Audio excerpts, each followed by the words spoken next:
Buy a cow and take home an Apache woman free of charge, Varric Holt bellowed, his voice cutting through the heat until a lone cowboy broke the moment. Before the story unfolds, music, don't forget to like the video and drop a comment telling us where you're watching from. Copper Bend baked beneath a pale, merciless sky, the kind that drained the land of mercy and left only glare behind. Dust lingered in the air like smoke that refused to drift away, clinging to skin, to breath, to everything. The sun bore down hard on the cattle yard, washing color out of wood and faces alike. Heat like that had a way of sharpening tempers and wearing patience thin. Wagons groaned under their loads, horses stamped and snorted, and men gathered tight around the pens, every step grinding dust deeper into the ground.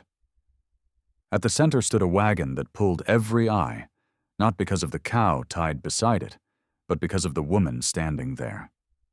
She looked like she'd crossed too much land and survived too many fights to still be standing.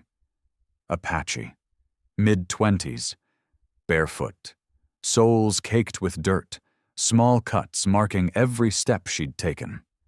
Her dress hung torn, split at the shoulder, and ripped down the side so badly she had to clutch the fabric against her chest just to keep it in place. The tear revealed too much. The line of her collarbone, the rise of her chest, the shape she could no longer hide. Dust streaked her skin, clung to her arms and face. Her hair fell loose and tangled down her back, clotted where sweat had dried. She breathed shallow, quick, her eyes scanning the crowd but never settling long enough to trust anything she saw. She looked ready to bolt, except her legs trembled enough to betray the truth. She wouldn't get far. Her wrists told the rest of the story. Swollen, raw, torn open. Rope had been there not long ago. Tight enough?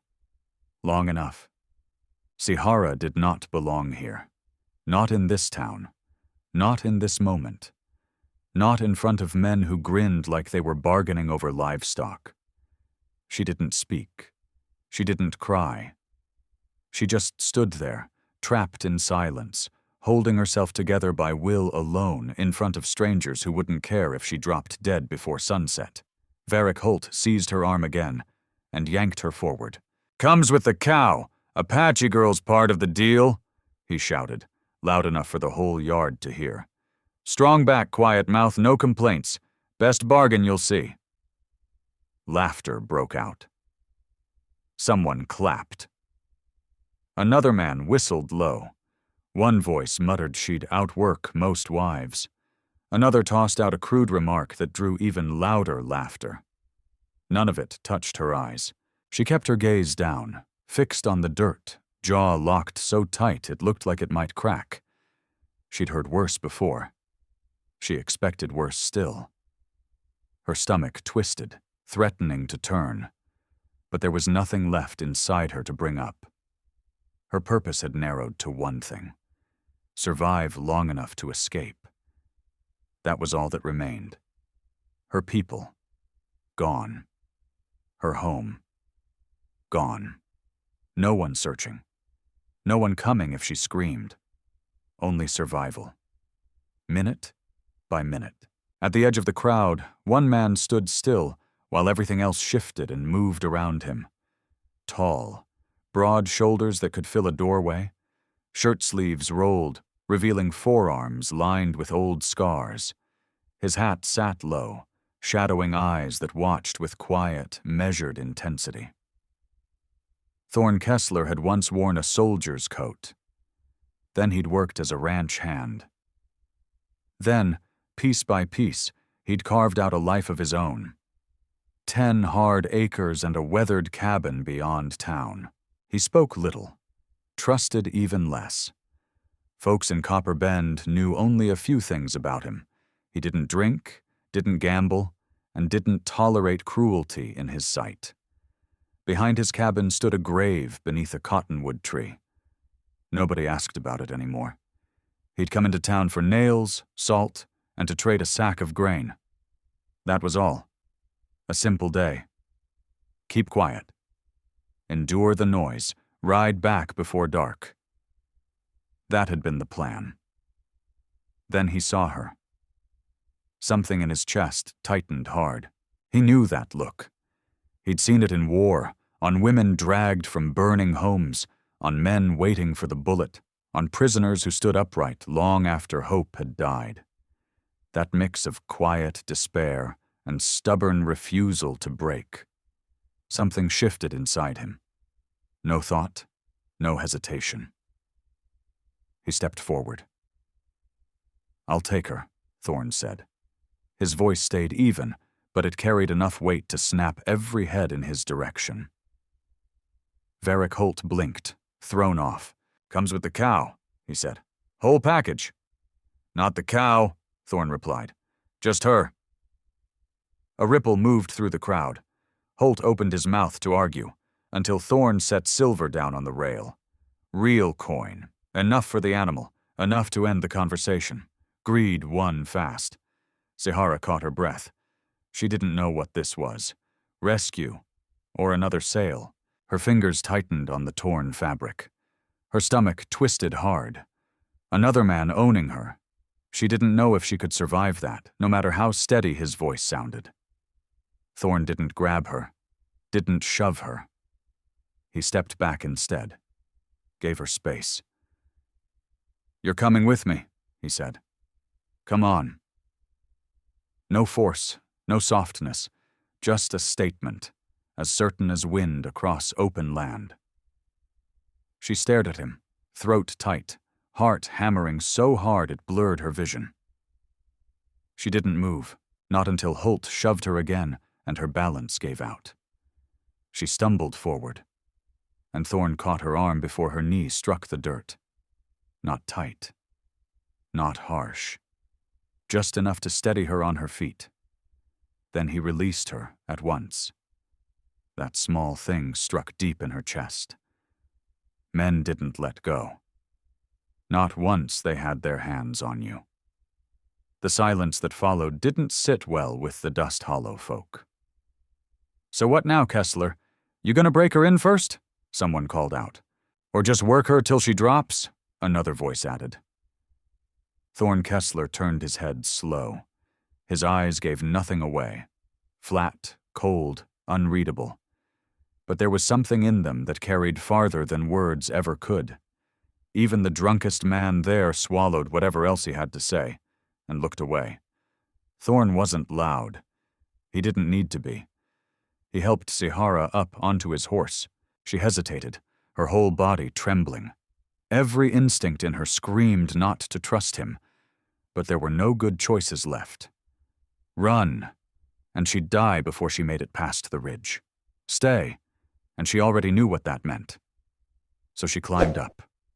Weak, shaking, but she did it. They rode out without another word. Copper Bend faded behind them with every step the horse took. Dust lifted off the road, drifting in the wake of their passing. She sat stiff, barely breathing, one hand clutching her torn dress as it threatened to slip again. When Thorne noticed, he turned his gaze away, quick, jaw tightening. He slowed the horse, guiding it careful and steady so she wouldn't be jolted. She waited. Waited for him to speak, to set terms, to tell her what she owed. Nothing came. The silence twisted inside her, confusing, frightening, and somewhere beneath it, something worse, hope, a bitter kind she didn't trust. After a long ride, his place came into view. A small cabin, worn down by weather and time, built and repaired by one man's hands. A well out front, a shed leaning slightly to one side, a fence stretching into dry, open land. It wasn't much, but it was real, and maybe safe, if such a place could exist. Thorne swung down first, boots hitting the dirt. Then he raised a hand toward her. She stared at it like it might strike. After a moment, she reached out anyway, bracing herself. Her fingers touched his. He helped her down.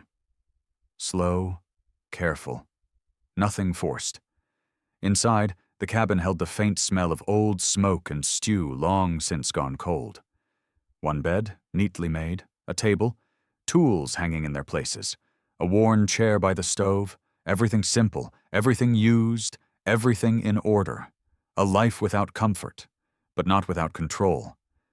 No sign of a woman, no second pair of boots, no voices echoing off the walls, no danger hiding in corners. He set a loaf of bread on the table and poured water into a tin cup. "Eat," he said. "Rest. Nobody's going to touch you here." For a second, her vision blurred. Not from the room, but from everything inside her. Relief, suspicion, fear, all tangled so tight she couldn't pull them apart. Her legs nearly gave way as she sat. She took the bread in small, careful bites, hands still shaking, like it might be taken from her at any moment. Thorne leaned against the doorway, arms crossed loose, eyes fixed on the floor, not on her torn clothes, not on the bruises, not on the way her hands trembled. His voice came low, steady, weighted with things he didn't say. "My name's Thorne Kessler." She swallowed hard, forcing air into her lungs. "Sahara." He nodded once. No smile, no questions, just acknowledgement. Respect, stripped down to its simplest form. He glanced toward the stove. "You're safe here. We'll sort the rest after you eat." For the first time in days, maybe longer, her spine eased just a fraction. Not trust. Not yet. That didn't come back that fast. But she believed one thing. Tonight, she wouldn't be hurt. And that was enough. Outside, the wind moved through dry grass, whispering across the land. Inside, the silence settled. Not the kind she knew, the kind that came before violence. This one felt different. Uncertain, but not cruel. A cabin that smelled of fire and bread. A man who stepped back instead of taking. A woman with nothing left but the will to survive. This was where it began, not with promises, with space, with time, with safety. Tomorrow would decide the rest. Night fell fast across the prairie. The cabin walls still held the day's heat, and the quiet pressed close, thick in the air. Outside, coyotes cried in the distance. Wind nudged dust against the window. Inside, lamplight flickered across rough wood, casting long shadows over the table where Sahara sat, finishing the last crumbs like each bite mattered. Her hands had steadied some, but her shoulders stayed tight, ready, always ready, to flinch if anything changed. Her eyes kept drifting. Door, window, then down to Thorne Kessler's boots resting near the stove. She had learned to read danger in the smallest things, where a man placed his feet, how he breathed, the rhythm of his movements, the way his jaw shifted when he thought no one was watching.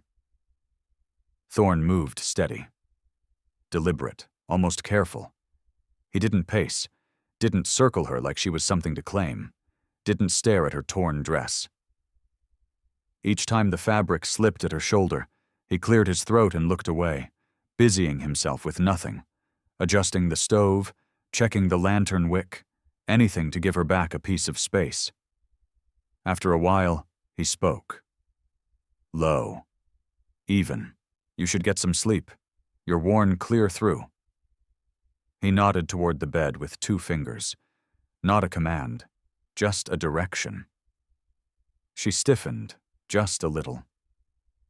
Guilt flickered across her face, like she expected to be punished for not knowing the rules of this place. "You take it," she murmured. He shook his head once. "I'll stay by the door." He pulled a wool blanket from a shelf, laid it out on the floor beside his boots, and set his hat down next to it. Simple choice for him. For her, it meant something she didn't have words for. Safety felt wrong. Suspicious. like a trick waiting to turn. Before lying down, Thorne spoke again, this time saying what anyone would have wondered. I didn't bring you here to work for me, or for anything else. His eyes stayed on the floorboards. No one traded you to me. You're not owned. Sihara swallowed hard. She didn't show relief. Not openly, but her breathing eased just enough to notice. Then why? She asked quietly. The question carried weight. Not anger, just raw, honest confusion. He answered without pause. You need it out of there. A beat passed. I've seen that look before. Men, women, soldiers, doesn't matter. It never ends anywhere good. He didn't name it. He didn't have to. Desperation. Fear. The waiting for the next blow. She studied him, searching for cracks in his words. She couldn't afford to be wrong, but his voice didn't waver, didn't soften to persuade her. It stayed exactly what it was. Steady. Thorne stretched out near the door, boots off, blanket pulled up across his chest. He left space between them, a full span of the room. She watched him for a long time before she moved.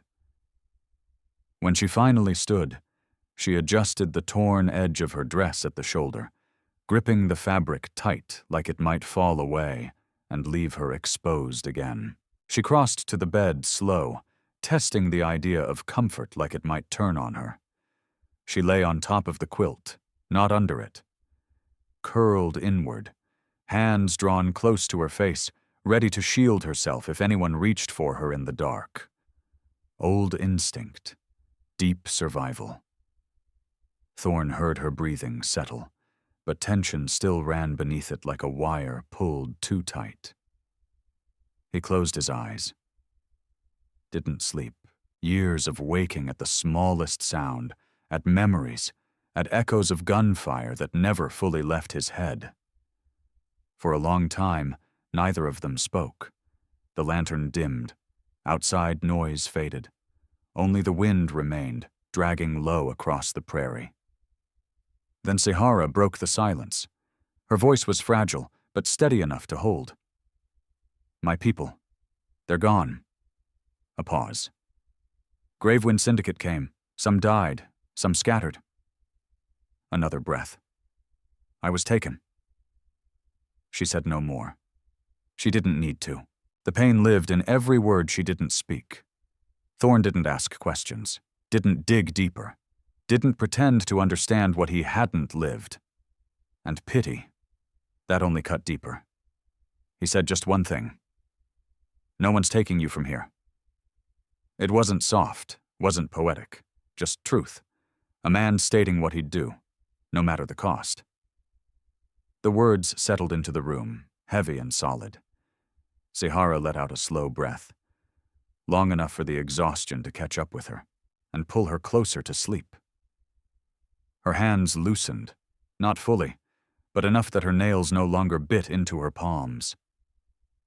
Just before sleep took her, she asked one more question, the kind anyone would have asked. What were you before this place?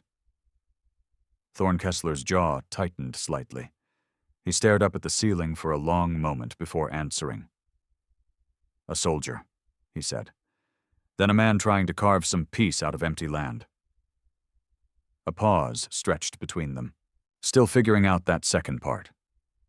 He didn't speak of the grave behind the cabin. Didn't mention Leora Kessler.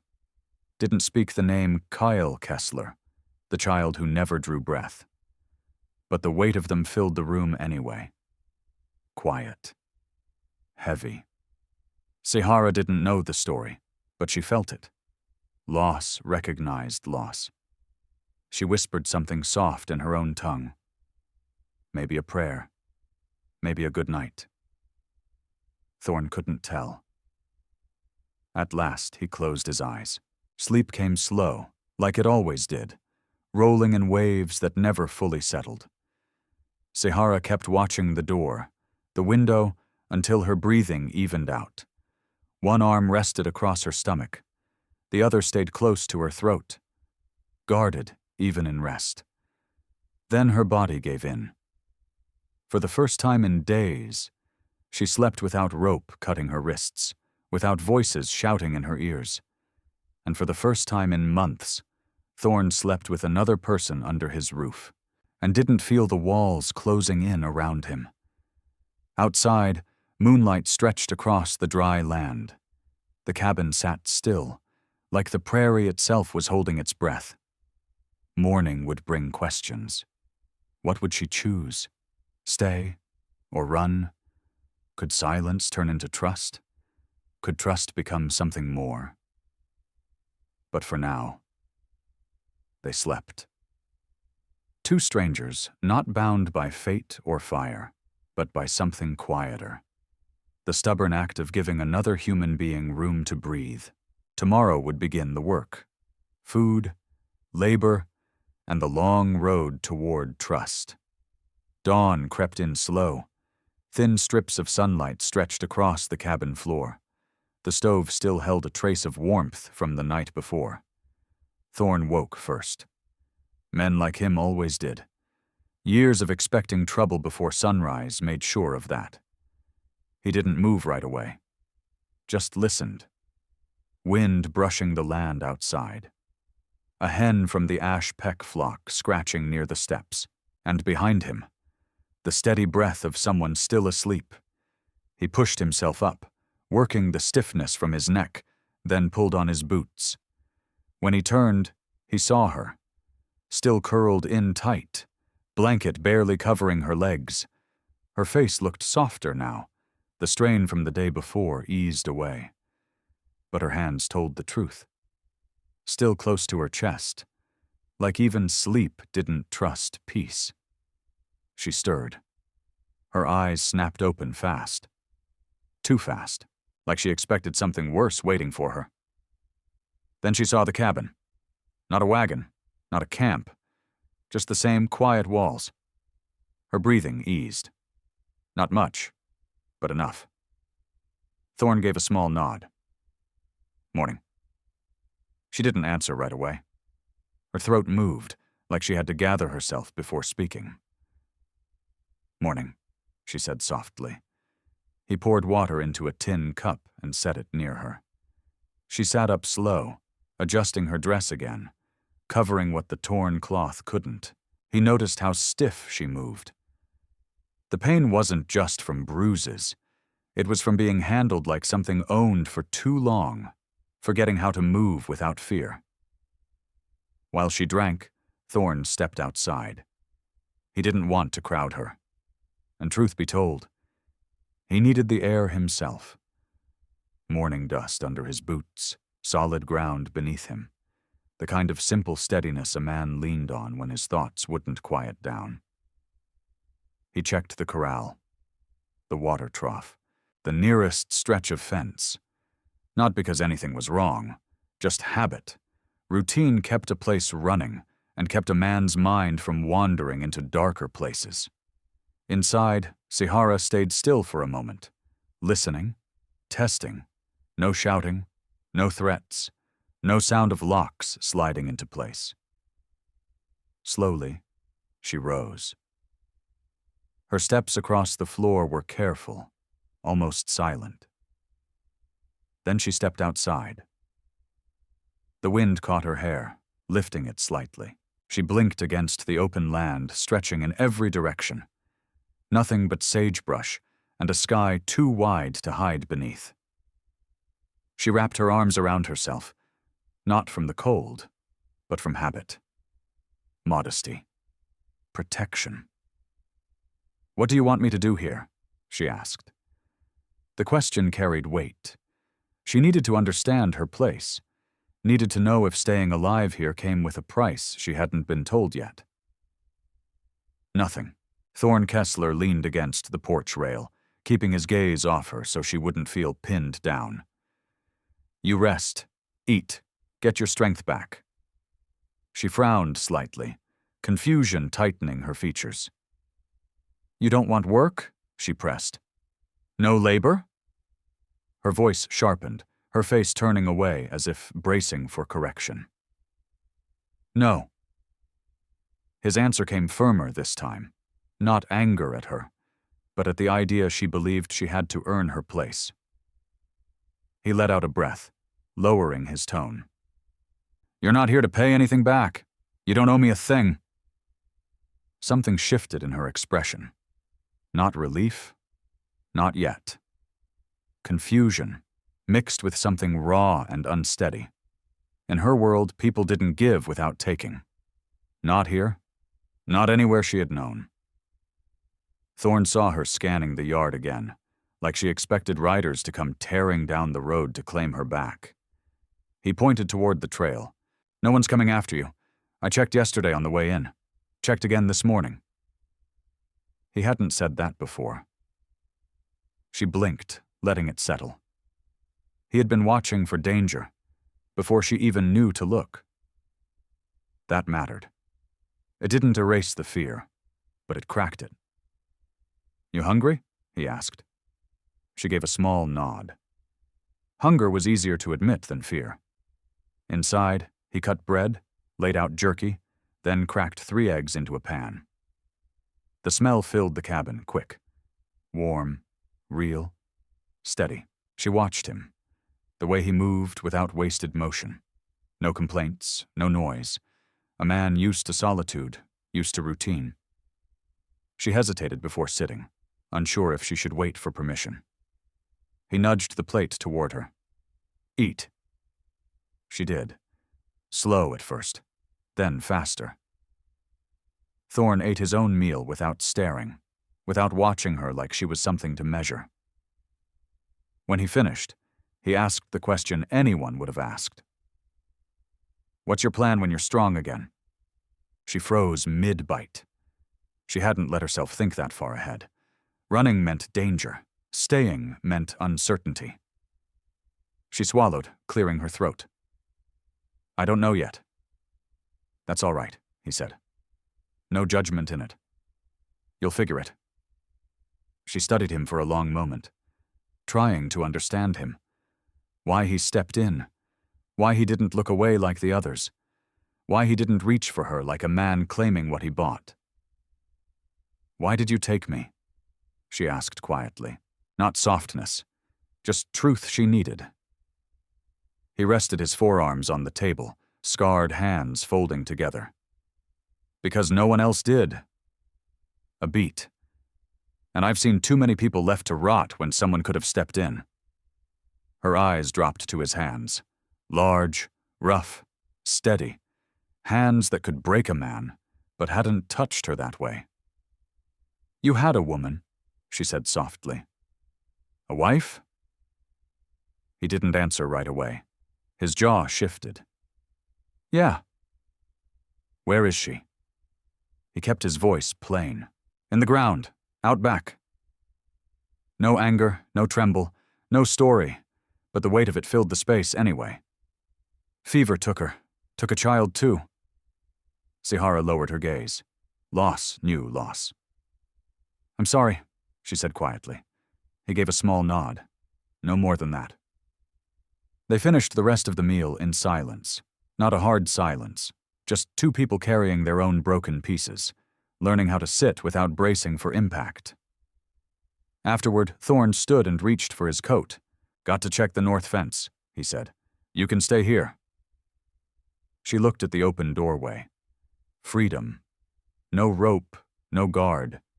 She could leave. But her body remembered the dirt. Her ribs remembered boots. Her hands remembered stealing food and paying for it in bruises. She wasn't ready for the world again. Not yet. I'll stay, she said. He nodded, like he already knew. Then he stepped outside. She followed to the doorway, watching him cross the yard with long, steady strides. She waited for him to turn back. He didn't. To most, that might have felt like indifference. To her, it meant something else. Trust. He didn't expect her to run. She stood there a long while, one hand holding her torn dress in place, staring out at the land stretching beyond the fence. Endless. Honest. Nothing here pretended to be kinder than it was. She turned back inside. She didn't know what she was yet. A guest? A stranger? A burden? Something else. But she knew one thing. She wasn't property. Not today. And that was the first thing she had claimed for herself in a long time. The road ahead stayed unclear, but for the first morning since she'd been taken from Sihara's circle, she wasn't living minute to minute, for now. That was enough. By mid-morning, the heat began to rise again. Dust stirred under Thorne's boots as he came back from the fence line. From outside, he saw her through the open door before she noticed him. She was sweeping the corner near the stove, using a bundle of cedar he usually kept for kindling. Her movements were slow at first. Careful, like she wasn't sure what she was allowed to touch inside that cabin. But once she started, something shifted. The motion became steady. Familiar. Her shoulders eased little by little as she fell into a rhythm of her own. When she heard footsteps, she turned fast, body tightening in an instant. Then she saw Thorne Kessler. The tension didn't disappear, but it softened, and that mattered more than if it had vanished all at once. "You don't have to do that," Thorne said as he stepped inside, brushing dust from his hands. "I know," she answered, her voice quiet but steady. "I want to." Her English came careful, deliberate, each word placed like it had to be approved before it left her mouth. Not broken, just practiced. Anyone listening before might have wondered how much she understood. Now it was clear. She'd learned young, maybe at a mission, maybe through trade. She understood more than she had shown. Thorne gave a small nod. He didn't argue. Pride came in different forms, and cleaning, when chosen, wasn't submission. She needed something to hold on to. Purpose, not pity. He took off his hat and sat near the table. She noticed the sweat at his collar, the faint dirt across his forearms. Out here, land didn't leave room for idleness. Her eyes shifted toward the bucket by the door. "There is no bath?" she asked. "There's a creek 1/2 mile east," he said, then paused. "You can use it. Nobody heads that way." She hesitated. Water meant relief. But going alone, even that short distance, still carried risk. She didn't say it. He saw it anyway. He reached to a shelf, pulled down a clean cloth and a bar of lye soap, and set them on the table. "You can wash inside," he said. "Heat water on the stove." She blinked, caught off guard. Washing inside. That wasn't just comfort. That was safety. She nodded once. He didn't linger. Didn't watch. He stepped outside without being asked. That quiet respect settled deeper than anything he could have said. Inside, she filled a basin, warming the water until steam curled faintly into the air. Outside, Thorne split wood. His thoughts drifted back toward town. If word spread that he'd brought an Apache woman home, people would talk. Some would call her dangerous. Others would assume reasons that had nothing to do with truth. He didn't care much for their opinions. But out here, trouble didn't need much. Just a rumor.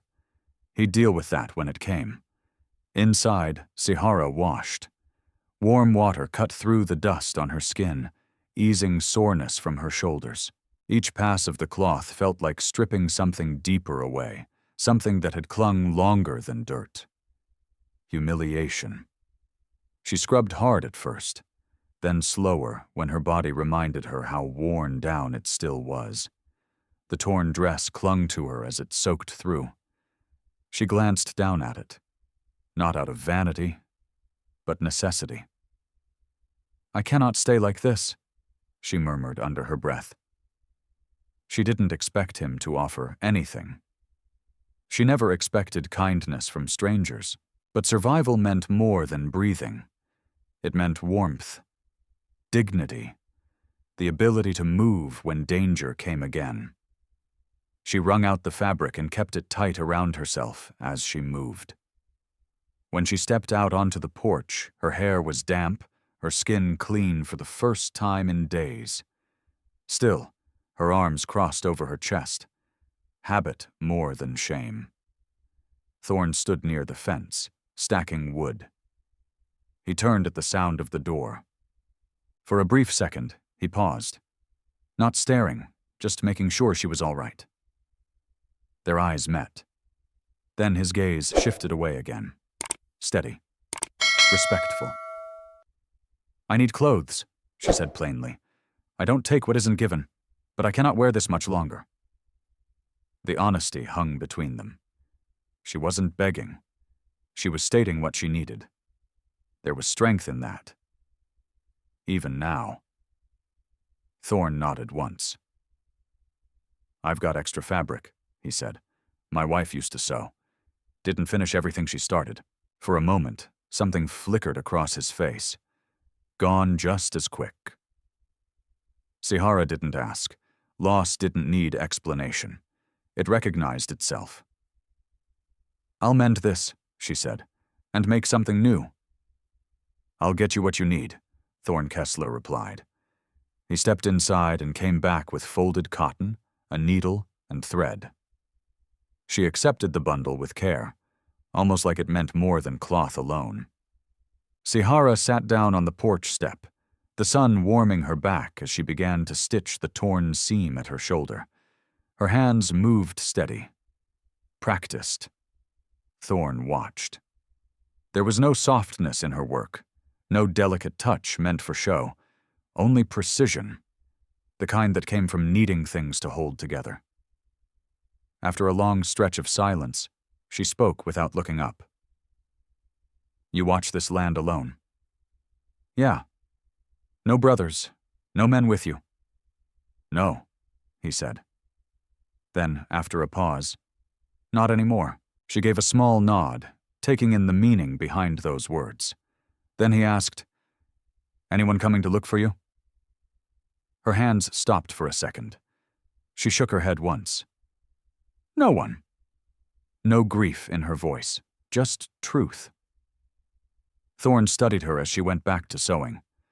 She worked like someone refusing to disappear, like someone choosing control after having none for too long. "You can stay here as long as you need," he said, calm but firm. "When you're ready to choose what comes next, you'll do it from here, not out in the dirt." It wasn't an offer dressed up as something else, just ground to stand on, given without condition. Sihara didn't answer right away, but her eyes lifted, meeting his without fear this time. Something had changed. Not much, but enough. A small thread of trust, fragile, but real. She lowered her gaze again and kept stitching, slower now, her breathing steadier than it had been that morning. She wasn't whole. He wasn't either.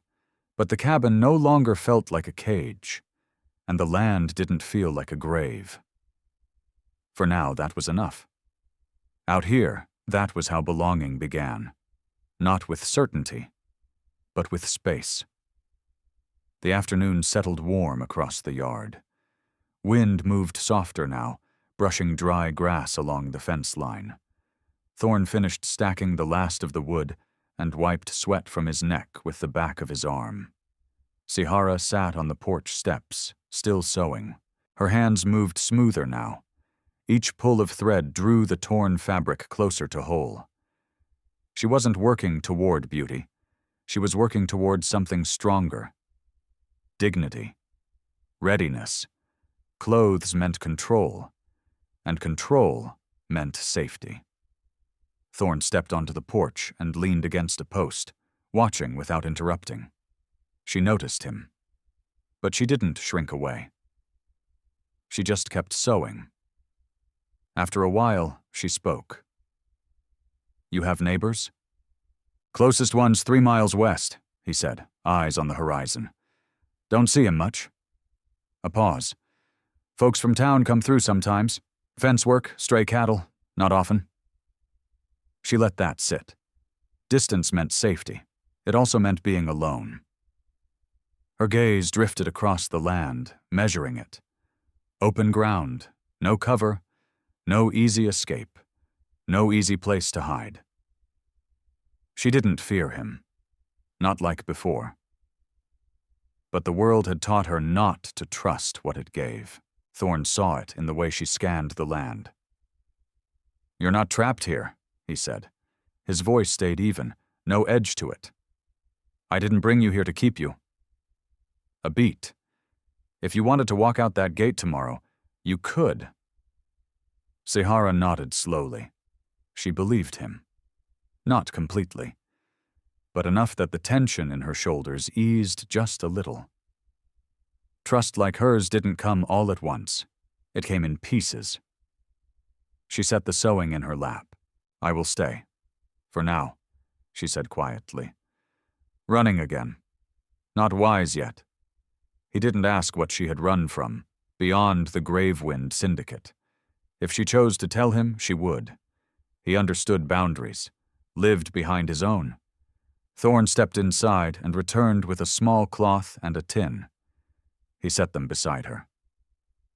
Salve, he said, for your wrists. She hesitated. Pain flared when she flexed her hands, but she didn't want pity.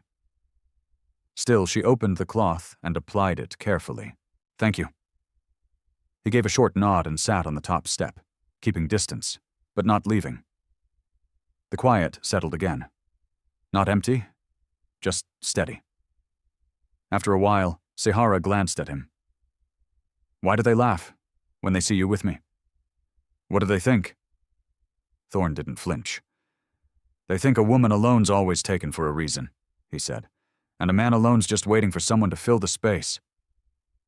His jaw tightened slightly. They don't look past what they're used to. And what are you used to? She asked softly. The breeze moved across the porch as he answered. Working quiet land, he said. I came back from war and needed room to breathe. A pause. Didn't figure I'd ever share it again. She let that sit. Not awkward, just understood. He didn't dress up his grief, and she didn't step on it. Her stitching resumed. Slow, steady. The rhythm of it matched something forming between them. Not named, not spoken, but real. A soft cluck drifted from near the woodpile, and Sahara's gaze followed it. You keep animals? Only chickens? She asked. That's all, Thorne Kessler said. Sold the cattle last fall to get through winter. Land'll build back. She gave a small nod. It made sense. Survival first. Pride later. That was something she understood well. She finished one seam and lifted the dress in front of her, checking the work. Tight stitching. Strong hold. That fabric wouldn't tear easy again. Thorne watched a moment, then cleared his throat. I could take you into town tomorrow, he said. Get you proper clothes, better supplies. Her head snapped up. No. The word came fast, hard. Fear cut through her expression before she could hide it. Town's not safe, she said. Too many eyes. He raised a hand slightly, not to stop her, just to show he understood. All right, he said. You don't go until you're ready. She looked away, embarrassed by how quick the fear had surfaced. He didn't call it out, didn't question it. Instead, he offered another way. Then I'll ride in, he said. Bring back whatever you need. She swallowed. That meant no streets, no whispers, no watching eyes. But it also meant depending on him. And that didn't sit easy either. Pride and pain crossed her face at the same time. After a moment, she nodded. Small. Grateful. I'll help here, she said. Cook. Work. I won't just sit. Thorne studied her for a second. It wasn't duty driving her. It was dignity. She needed to stand on her own feet, even under his roof. You can help, he said quietly. When you want. Nobody here's keeping score. Her breathing steadied at that. Freedom, even when she didn't fully trust it yet, felt unfamiliar, like something her body hadn't learned how to hold. They spent the rest of the afternoon apart, but not distant. He split kindling out back. She kept sewing, then moved through the cabin, cleaning again, this time with more certainty, knowing what she could touch, what belonged where. When she reached up for a pot on a high shelf, the torn edge of her dress slipped loose again. She caught it fast, heat rising in her face. Thorne didn't look. Instead, he spoke toward the doorway. I've got extra shirts, he said. You can use one till you finish that dress. She paused. A man's shirt? It's cloth, he replied. Better than one you're fighting all day. She thought about it, then gave a small nod. He brought one over. Clean, plain, sleeves rolled at the cuffs. She held it for a moment, weighing what it meant to accept it. Then she turned slightly away and pulled it on over her dress. The fabric hung loose across her shoulders, covering her without swallowing her shape. She exhaled, more than she meant to. Better, he said. Yes, she answered softly. Better. Evening stretched long across the prairie as the sun dipped low. They ate stew by lamplight, simple, warm, quiet. She ate carefully. He ate the same. When the bowls were empty, Thorne stood. You take the bed again, he said. I'll sleep by the door. This time she didn't argue, didn't hesitate. Good night, Thorne, she said. He tipped his head once. Good night, Sihara. Later, lying near the door, listening to her breathing settle behind him, he didn't feel crowded, didn't feel the weight he used to. The cabin felt different. Full, but not disturbed. She wasn't a stranger anymore, not the kind you watch for. She was someone putting herself back together, one quiet hour at a time. And she slept knowing the door was guarded. Not to keep her in, but to keep the world out. For now, that was enough. Tomorrow would bring its own questions. Neither of them knew what shape those answers would take. But tonight, the cabin held two lives side by side. Not bound by survival anymore, but learning how to share space without fear. Dawn crept in, clinging soft to the boards before the sun burned it away. Thorne woke first again. He rolled his blanket, rubbing sleep from his face. Sihara still slept. Her hair spread loose across the pillow, one hand curled near her collar, like even in rest she guarded herself. The shirt he'd given her hung loose over her shoulders, covering the torn dress beneath. She looked less like someone hiding now, and more like someone learning how to stand inside her own skin again. Thorne Kessler stepped outside without a sound, giving her the space to wake without eyes on her. He checked the water trough, scattered feed for the ashpeck flock, then saddled his horse. He was heading into town, supplies, food, cloth, maybe even a second pillow. He hadn't used one in years. But something about the cabin felt different now, like it ought to have one. When he came back inside, Sihara was sitting up, the blanket gathered around her waist. She blinked against the light, still adjusting. You riding out today? She asked. Town run, he said, pulling on his gloves. Won't be long. Her fingers tightened slightly on the blanket. He noticed. Not fear, exactly. Just the weight of being left alone again. Too many hard places had taught her that solitude could be just as dangerous as being trapped. I'll be all right here? She asked quietly. You will, he said. I don't leave trouble behind me. He paused, then added, I'll lock the gate. Not to cage her, to protect. She understood that. Still, something else pressed forward. People in town, they talk. They always do, he answered, but they won't come out here. A beat. And if they do, they'll leave. No threat in his tone, just fact.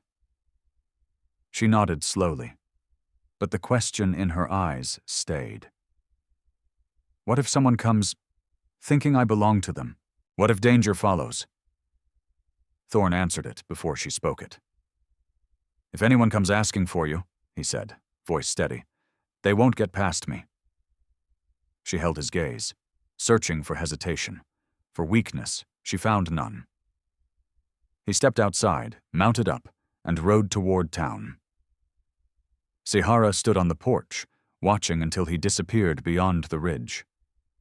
Only then did she breathe fully. The fear didn't leave, but it loosened its grip. Inside, she moved through the cabin, folding the blanket, wiping crumbs from the table. She picked up her mended dress and returned to stitching, thread pulling through cloth in a steady rhythm, matching the slow, even pace of her breathing. At one point, a soft hum slipped from her throat. She stopped immediately, startled by the sound. It had been a long time since anything like that came from her. After a while, she stepped outside. The air carried the smell of sun-warmed earth. She walked along the fence, fingers tracing the rough wood, testing it. Not like a cage, but like someone learning the shape of freedom. She crouched by the coop, checking for eggs. Too late in the day, but she handled what she found with care, like proof that something normal could still exist. A distant set of hoofbeats broke the quiet. Her body reacted instantly, shoulders tight, breath sharp, ready. Then the sound faded. Just a wild horse, or a rider far off. Her body eased again, slowly. Out on the road, Thorne rode into Copper Bend with the same quiet calculation he brought to everything. He picked up flour, coffee, 2 sacks of beans, a bundle of cloth, and a pair of women's boots, sturdy, built to last, not something fragile. The shopkeeper raised an eyebrow, but didn't ask. Thorne didn't offer anything either. He didn't explain his life to people who traded in gossip. Outside the store, a man called out, "So, Kessler, picked yourself up a wild one, huh?" Thorne didn't stop walking. "She's not something you pick up," he said.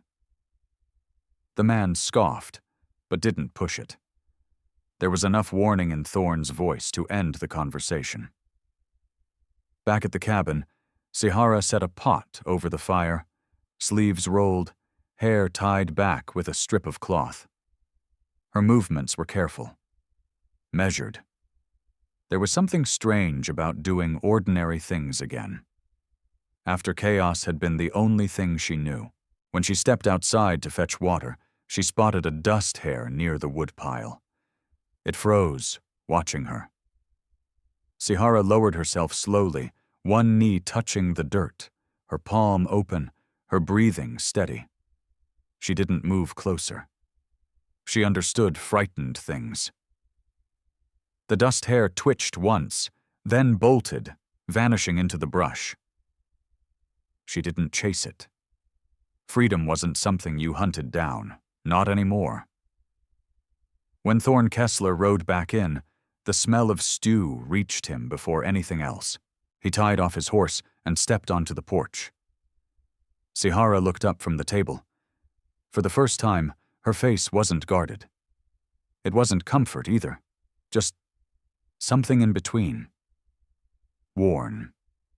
Real. He set a bundle of cloth down in front of her. "Figured you could use this." Her breath caught. quiet, restrained. She unfolded it. Strong cotton. Enough for a dress.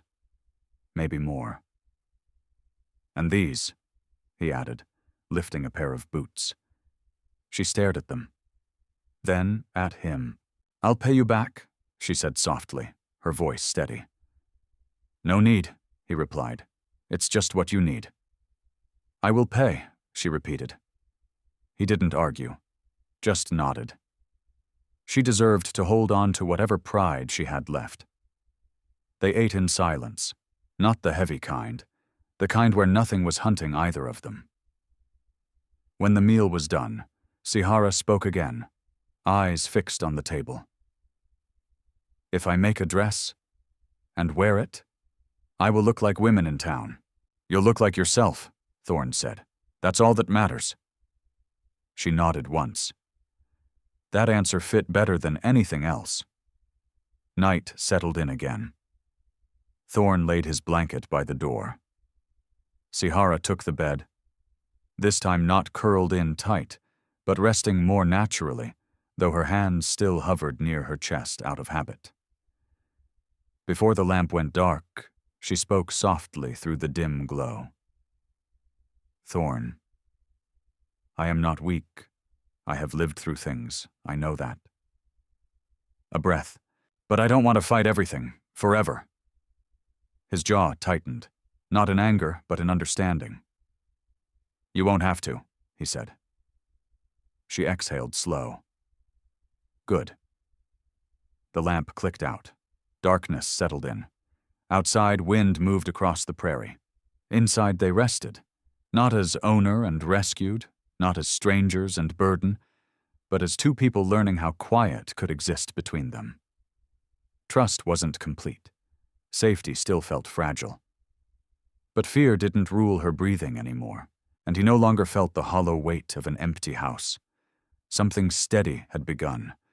Not loud, not sudden, but real.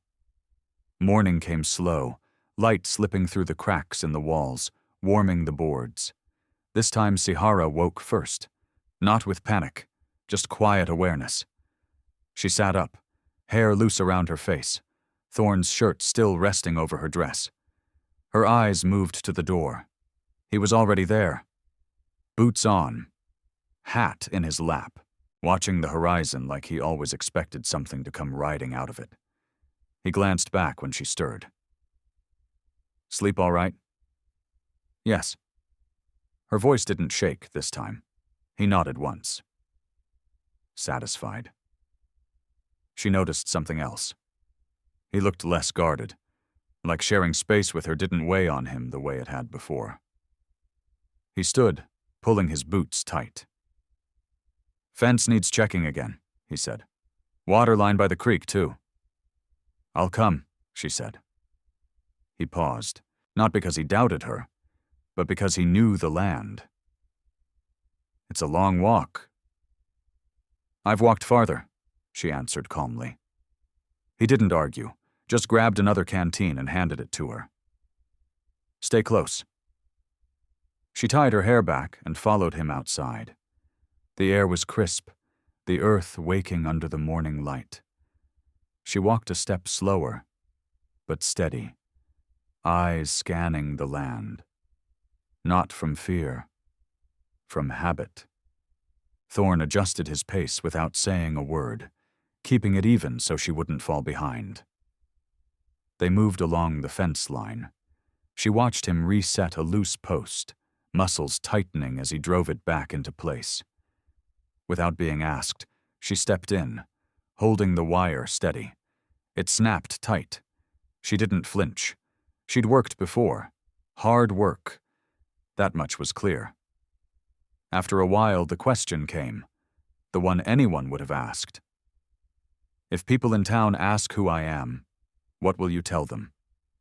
Thorne checked the tension on the wire before answering. "That you're here because you chose to be." "And if they don't like it, it doesn't matter," Thorne Kessler said. "They don't get a say." His voice never rose. It didn't need to. Sihara let that settle, then gave a small nod. Something shifted in her shoulders. A faint spark of confidence, barely there, but real. When they reached the creek, she knelt and dipped her fingers into the water. Cold, clear, she cupped her hands and drank. Thorne filled the canteen beside her. Out here, the land felt open, quiet, safe, for the moment. "You were a soldier," she said. "Now you live alone. Why stay out here?" He watched the water ripple before answering. "Got used to the quiet," he said. "Hard to be around noise after everything. And you don't want another family?" He didn't look at her. "Never figured I'd have room for one again." Her breath caught slightly. Not hurt. Not hope. Just something thoughtful, settling into place. She dipped the cloth she carried and wiped her wrist. Careful, the salve easing the stiffness from the night before. "And you?" he asked. "If you could go anywhere right now, where would you go?" She took her time answering. "I don't know," she said. "Before, I only wanted to run." She looked out over his land, the open sky, the wide space that didn't press down on her. "Now, I want to breathe first, then decide." "That's fair," he said. They walked back slower. By the time they neared the cabin, Sihara's steps had grown heavy, and she didn't hide it. Thorne noticed. He said nothing, just shortened his stride so she wouldn't fall behind. Back inside, she stirred beans over the fire while he worked a worn strap back into a harness. The smell of food filled the cabin. Simple. Steady. She glanced over her shoulder. "If trouble comes," she said quietly, "I will not hide behind you." He looked at her. "Steady. I know," he said, "but you don't have to stand alone here." She held that inside her chest, like something warm. Not love. Not yet. But something close to safety, to respect, to choice. After they ate, she sat by the window, unfolding the fabric he'd brought and cutting it into pieces for a new dress. Sunlight caught her hands as she worked. Outside, Thorne shaved, the quiet scrape of steel against skin carrying through the air. Two people moving through their own routines. Something forming between them, without needing to be named. Still, the question came, the one she hadn't dared ask before. "If someone from town comes here," she said slowly, "and they say I don't belong..." Thorne met her eyes through the doorway. "Then they leave disappointed." A beat. "And if they come looking for trouble, they leave hurt." She held his gaze for a long moment, then lowered her eyes and returned to her stitching. Slower now. More grounded. The day passed steady. No danger. No raised voices. No fear pressing in. Just work. Food. And something like trust taking shape. Evening settled in. Thorne lit the lamp. Sihara set her sewing aside. He glanced toward the bed, but didn't move. She waited until her voice felt steady. "Thorne, I'm not running tonight." He gave a slow nod. "I didn't think you were." She lay down, not curled tight this time, just resting, hands loose at her ribs. He took his place near the door again, but the space between them felt different now. Not distance. Understanding. Outside, the land stayed quiet. Inside, neither of them felt like they were waiting for something to break. For the first time, the night didn't feel borrowed. It felt like something beginning. Morning light crept in again, but softer this time. Not tense, not uncertain.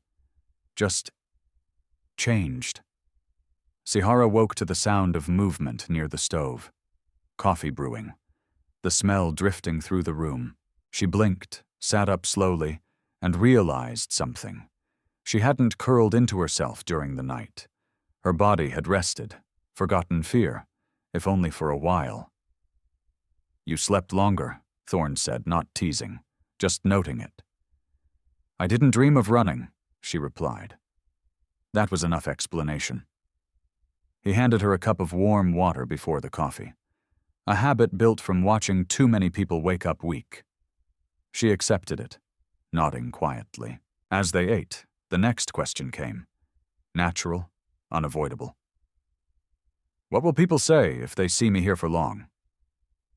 Thorne didn't pretend it didn't matter. "They'll talk," he said. "Some will think I paid for you," Thorne Kessler said. He let that hang a moment, then added, "I didn't." "I know," Sihara answered.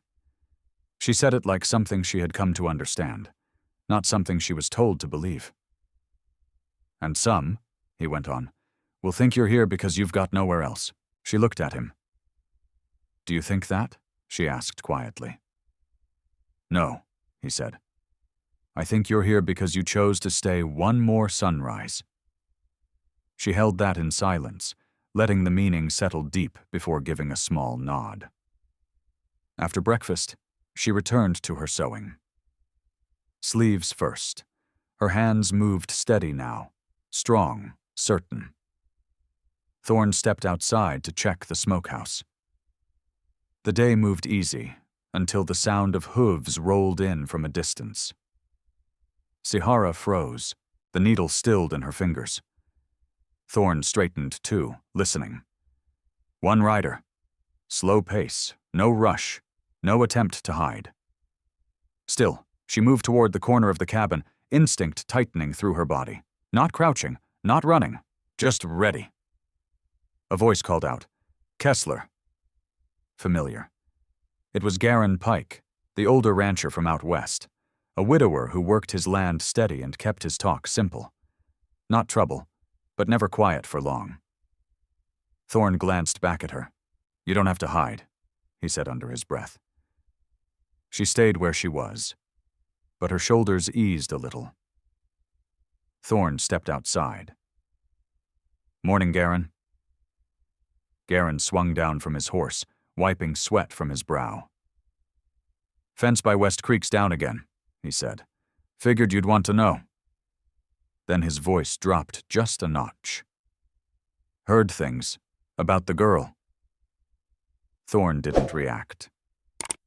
"Don't know what you heard," he said. "But she's here." Garin's eyes shifted toward the cabin.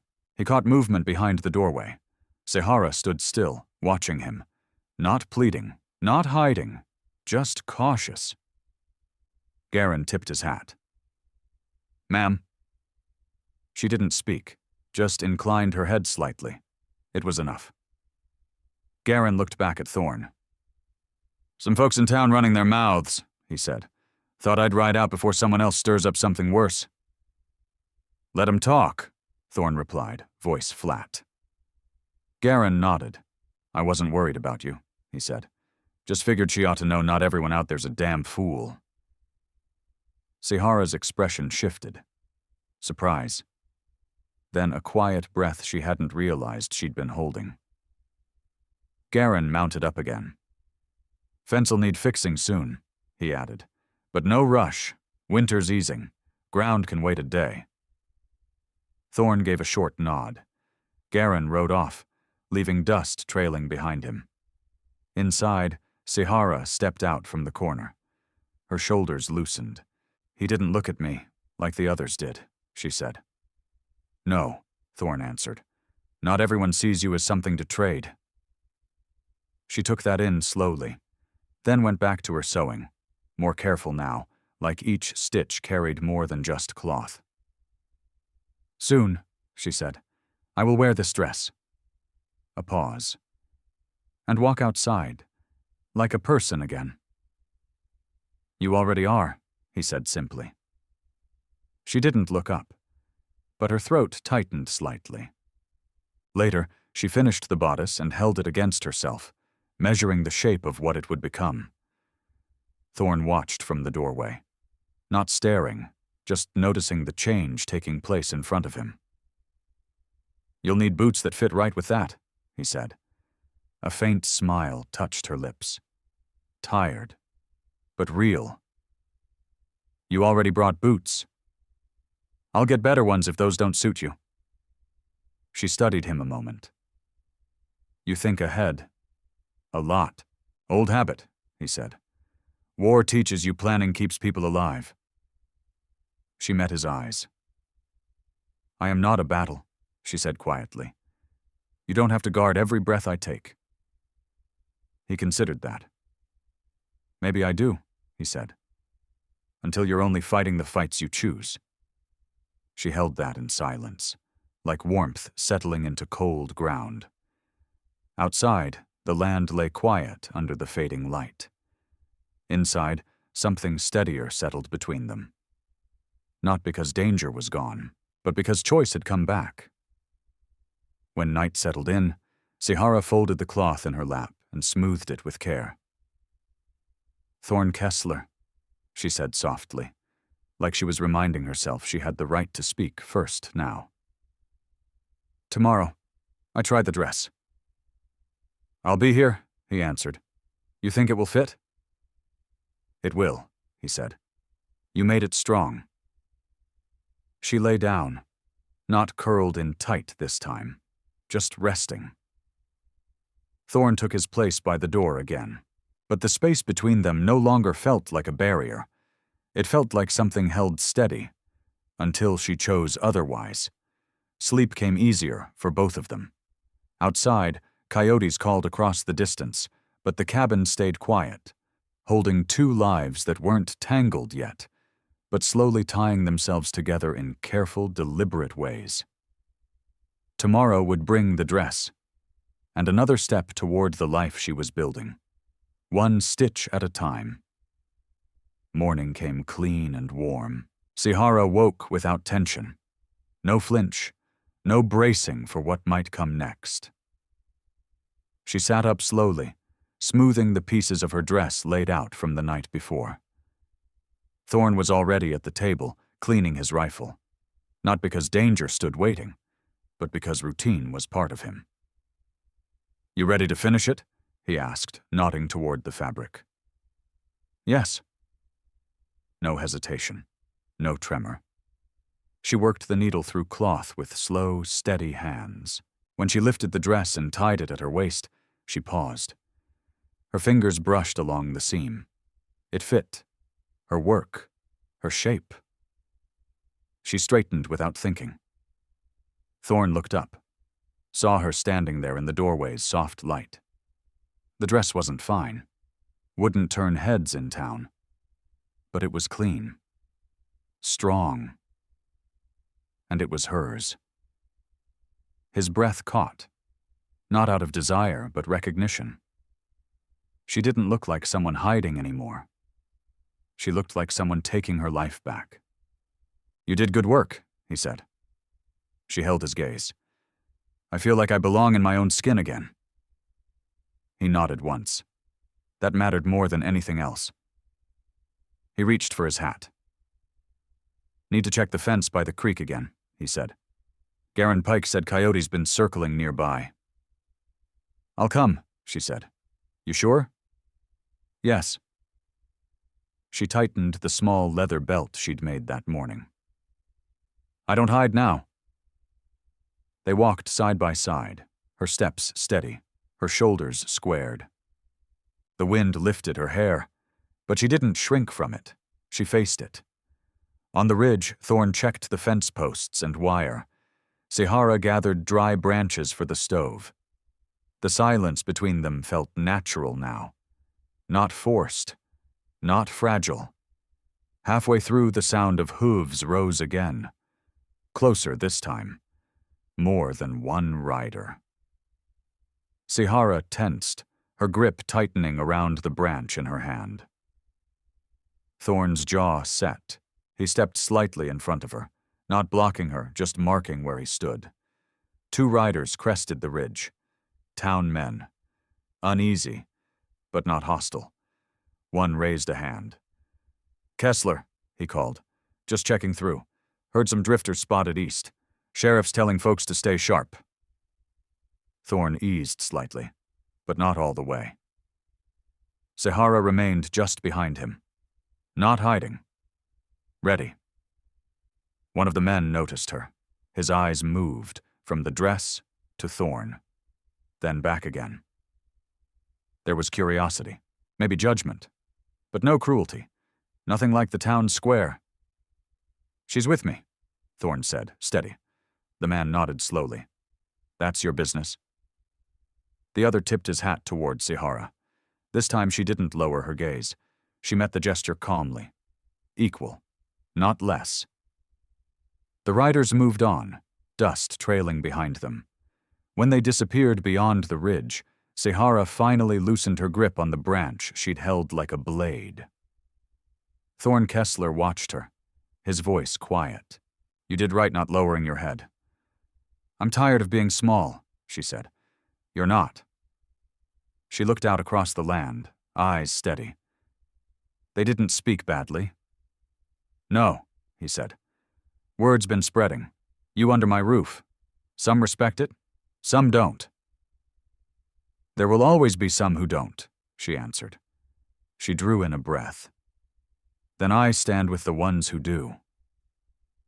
Thorne blinked slightly, catching the weight of what she'd chosen. Not obligation, not survival. Presence. "You could leave," he said gently. "Head north, east. See if any of your people are still out there." She watched the horizon for a long time. When she spoke, her voice didn't waver. "My people are gone, and running only gives ghosts more hold." A pause. "Here. I breathe like a person, not a memory." He didn't answer with words. He just stepped closer. Near enough that she could feel the warmth of him beside her, without either of them needing to reach. Back at the cabin, she made stew again. Not from duty, from care. When she set his bowl in front of him, he paused. Something passed between them. Quiet, certain. "Thank you," he said. "You gave me a place," she replied. "I give back." After supper, she placed a folded piece of cloth on the table. Fabric she hadn't used. She slid it toward him. "For later," she said. "If another broken thing finds your door." He looked at the cloth, then at her. "I didn't bring you here broken," he said. Her eyes softened. "No," she said. "You saw I could stand again." He hesitated, just a moment, then spoke the truth that had been waiting between them. "You don't have to leave when you're ready," he said. A breath. "You don't have to leave at all." She stepped closer. Slow, measured, and placed her hand lightly over his. No fear, no tremor, only choice. "I'll stay," she whispered.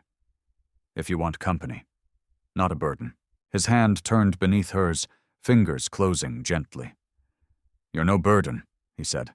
"This place, it's better with you here." Her breath lifted, full, unguarded. She raised her hand slowly, giving him time to step away if he wanted. He didn't. Her lips brushed his cheek first. Careful. Testing. His hand came to her waist, not pulling, just resting there. Steady. When she turned her face to his, their eyes met. Close enough to feel each other's breath. This time, when she kissed him. It wasn't survival. It was choice. Slow. Real. Built from everything they had both endured, and everything they were building back. When they parted, their foreheads rested close. Thorne's voice came quiet, not soft, certain. "You're home, Sahara," she answered without hesitation. "Yes, and I choose to stay." Outside, the prairie wind slipped beneath the door. No threat in it, only open land, and tomorrow waiting. Inside, two lives no longer walked side by side. They moved together. A cabin no longer held one man alone. A woman no longer ran from what followed her. A man no longer carried silence as his only companion. This wasn't rescue, not debt. It was something earned. Two people choosing each other, on ground that finally felt steady. And for the first time, peace didn't feel borrowed. It felt like it would last.